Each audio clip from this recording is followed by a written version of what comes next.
Structural unemployment from AI capital reallocation represents a fundamental shift in how economic cycles develop. Instead of the usual recessions caused by weak demand, we're now facing a new challenge. It's important to recognize that layoffs today are about understanding current jobs. Losses aren't just temporary. They're actually stemming from permanent capital transfers away from payroll and toward processing power, not just the result of cost-cutting during downturns. Tech giants are eliminating positions even as earnings continue to grow, and margins are expanding as they reallocate billions of dollars into GPUs and data infrastructure. AI-driven capital reallocation creates permanent job displacement. It's not just the usual cyclical layoffs.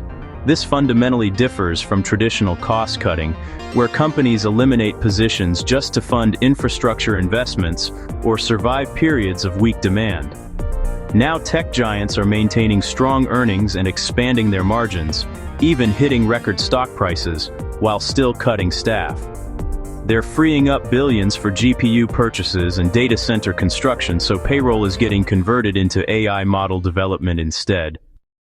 The late expansion phase really makes structural unemployment a lot more dangerous, especially since market confidence remains so elevated.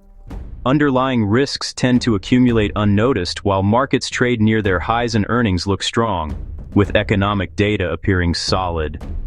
But permanent job displacement is accelerating beneath the surface. Historically, unemployment spikes tend to arrive suddenly, rather than building gradually, catching markets unprepared right at the moment when confidence is at its peak. Fed emergency rate cut patterns really influence employment in some pretty significant ways. But it's important to break down the structural causes here, because there's a critical distinction when it comes to structural issues. Unemployment policy effectiveness definitely has its limitations when it comes to emergency cuts.